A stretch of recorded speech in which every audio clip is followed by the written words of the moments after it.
talk a lot about trauma and dissociation. I talk a lot about the consequences of unresolved childhood trauma.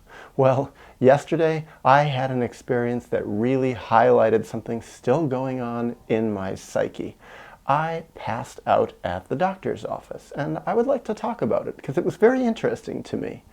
I'm not someone who normally sees myself as being afraid of needles at all. They don't bother me. I'm not really terribly afraid of the sight of my own blood. However, yesterday I was getting my blood drawn at my yearly doctor's physical, and it went really in an awkward and uncomfortable way. What happened was there was a nurse who normally draws my blood. However, she had a nursing student with her, and it was the nursing student's first day of the job. And the nursing student said, "Can I draw your blood? Do you give me permission?" And I said, well, she probably doesn't seem to have a lot of experience with this, but you know, what the heck? I'm all out for helping her get her training. So I sat back and the nurse was in the background.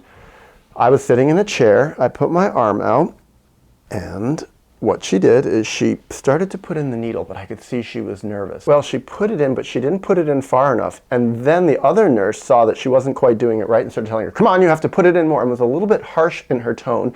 The nursing student got more nervous and started pushing it in, then pulling it out, and then pushing it in. And I could see my vein was getting bigger, and I started getting uncomfortable. I was like, oh God, I don't like this. Let's get this over with. Well, it went on back and forth, and finally what happened is the other nurse started coming in and putting her hands in the middle, and the two of them are fussing over what was going on in my vein, and it was actually hurting. It wasn't feeling nice at all. And then I started feeling a little different, a little woozy.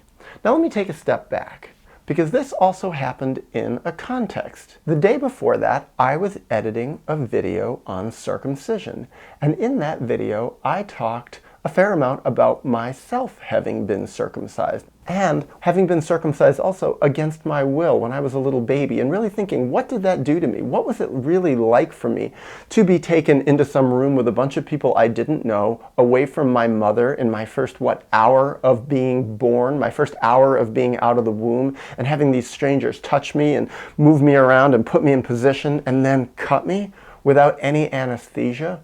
I just must have been terrified. And because I had just been talking about it so openly, I felt particularly raw and vulnerable from it. Well, now fast forward to the next day when I'm sitting there and they're doing this, and suddenly I just felt everything started turning purple that I could see. And I started sitting back and I saw my vision get tunnely. Oh, I could feel myself getting nauseated, and then boom, I just sort of zoned out. And then the next thing you know, it was all done. I guess they'd taken my blood, and I opened my eyes, and they had an ice pack on my head. And I said, "Did I pass out?" And they're like, "Yeah." They said, "You weren't out for very long, but you did pass out." And I actually felt kind of embarrassed, even a little bit ashamed, like, oh God, I felt so vulnerable in this position. And both of them were looking at me a little bit strangely. I also realized at that moment that I had dissociated, or at least that's what I thought had happened. I really felt it was a psychological reaction that triggered all this whole physiological reaction that caused my body literally to shut down, my consciousness to shut down, the blood flow to my brain to shut down. And I really think, or at least I wonder, if what I went through there was really a post-traumatic sort of triggering, a post-traumatic reaction to my having been circumcised. That's still being buried inside of me. And I know I've heard people say, oh, it's better to circumcise boys when they're very little babies because they won't remember it. Oh, the worst idea is to circumcise someone when they're an adult. Yes, as an adult, you can give consent to be circumcised if that's what you want, but how painful and how horrible, and you'll never be able to forget it. Babies, they don't remember it. They'll just move on with their life. Well, I don't really buy that. I really do believe that that stuff is really deeply buried inside of me. That and a whole lot of other stuff that happened to me when I was very, very little, before I was actually creating what's called more like adult memories, things that I can really be sure happened. Basically, what I talked about in that circumcision video was that I didn't even know I was circumcised. It wasn't really even until I was an adult that I kind of started even figuring out what it meant, what I'd gone through, but I had no memories of it. except I think it is still inside of me. So I really do speculate there's a connection between me feeling violated, especially with blood in a doctor's office, me feeling out of control, in a way sort of like, yeah, I gave consent for her to do this, but I didn't give consent for all this awkwardness and the in and out with the needle and poking me. It's like, no, I just gave consent for her to poke me, take the blood, and let's let it be done. Kind of like how it always is. Well, let me take another step back now, because this also is not the first time that I have passed out like that. And I looked it up on the internet afterwards. There's even a word for it. I think it's called vasovagal syncope. Well, I've had this happen. I was counting in my memory, and I wrote it down even. I think it's happened at least 3 or 4 other times, and I realized there really is a pattern for when it happens. The most recent time was exactly 10 years ago, when I was making a film up in Massachusetts, and I was staying in a place that I'd been allowed to stay that wasn't technically even a residence. It was actually a workspace, but I was allowed to live there at night, and just when this incident happened, when people started coming into work, so I felt a little awkward, like suddenly the place that was mine wasn't really mine anymore. And I was opening an avocado with a knife, and I was opening it a little too fast, and I wasn't paying attention, and I was trying to get the pit out of the avocado, and I jammed the knife in to stick it in the pit. It slipped through, and I stabbed myself really hard in the hand.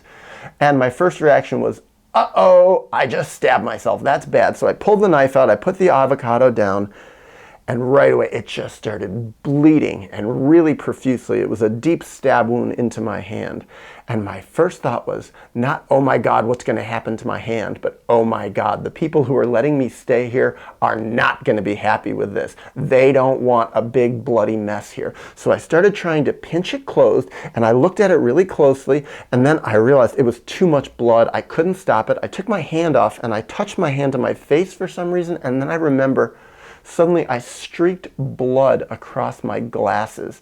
And at that moment I was standing up, and I was like, oh my God. And the exact same thing happened to me 10 years ago that happened to me yesterday.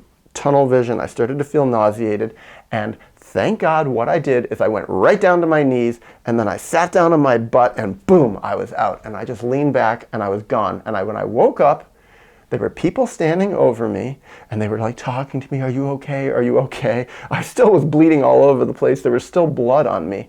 But it wasn't just blood. Blood did help, I think, further me to dissociate like that, to pass out. But really, it was the emotional awkwardness. It was like the incredible emotional difficulty of feeling like, oh my God, I'm doing something inappropriate.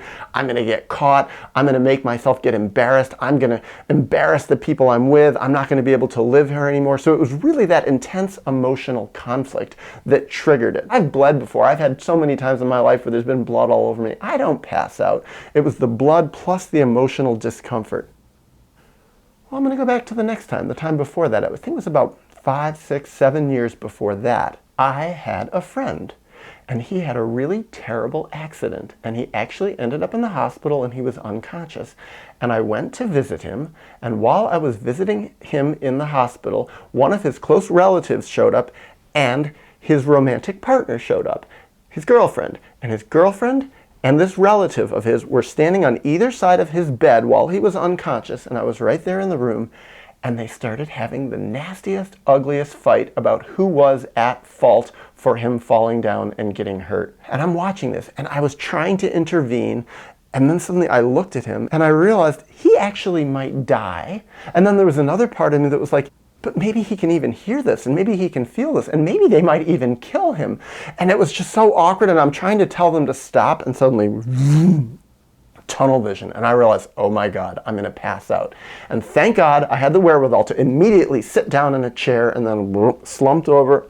I went out. Really intense dissociation. It was like it was just emotionally too much to handle. There were too many different things going on at once, and the best response that I could personally have to protect my own feelings was just to whoop, unplug, get out of there, disappear from this situation.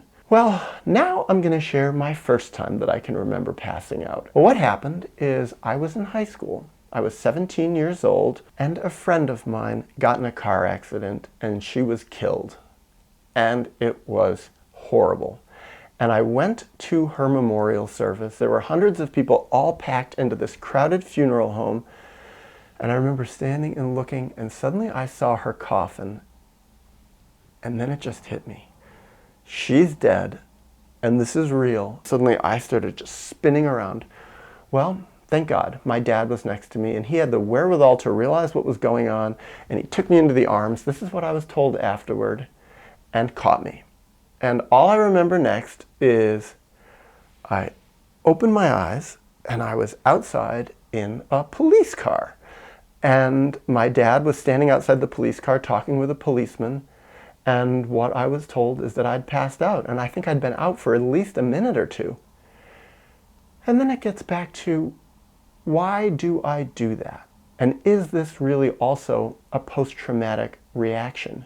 Well, I think for me when I was a kid, I really did learn to dissociate. I did learn that shutting down sometimes, even if it risks me falling and dying, is better than feeling these horrible feelings, feeling this pain. And I really do speculate. I don't know, but I really do speculate. It does go back to when I was a little baby and I was circumcised at 1 hour outside of the womb.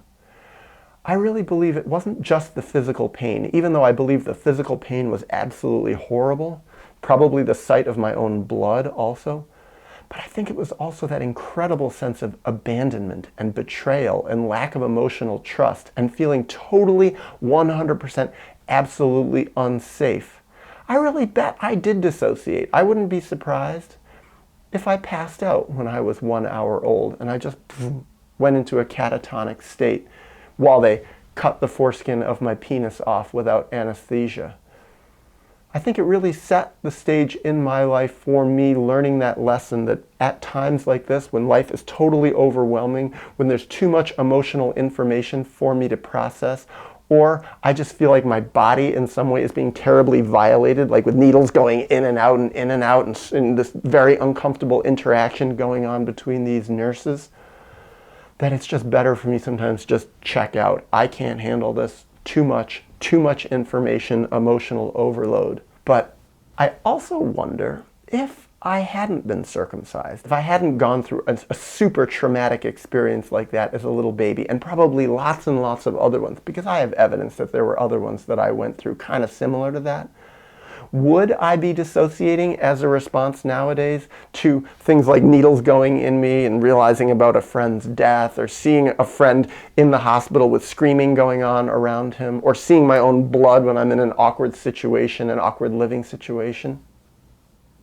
I suspect I probably wouldn't dissociate. I really think it's a pattern that I learned in early childhood, and I think I still have not resolved some of those very early traumas. So I think when situations in my adult life tap into some different parts of that dynamic, or very similar parts of that dynamic, I have a very ancient response. And I think part of why I was so interested by my response yesterday when I passed out, especially right after I woke up, is that it's an opportunity for me to learn about what happened to me, to learn about what I went through, to learn about what's still inside of me, and somehow to learn how I might heal it. And so how might I heal it?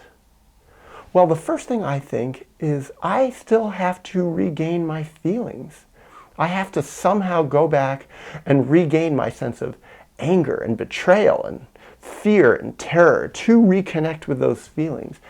And I think part of it is that going through that experience yesterday of having my blood drawn, I did start to reconnect with those feelings, and it was just too much. I just couldn't handle it. Another thing that I found interesting is my reaction for the whole rest of yesterday. I was just completely emotionally wiped out, absolutely drained. I think I was like partially dissociated for the whole rest of the day yesterday. Today, I feel a little bit better, but I still feel exhausted. I feel like I just got emotionally just beaten up yesterday. And I guess the reason I share this is because maybe others can benefit from this. I sure hope so. Because also, nobody yesterday told me, oh, you emotionally dissociated. They didn't even say it was anything to do with emotions. Oh, some people just pass out because of blood, they said. It's very simple. It's just a physiological response. It's not necessarily emotional at all. And I think that's so often true in our world. Things just get labeled as physiological, blood pressure and blood, vasovagal syncope. Nothing to do with what's really going on the inside with us, psychologically, emotionally, connected to our history of trauma and betrayal. So that's why I open this up, and that's why I want to explore it.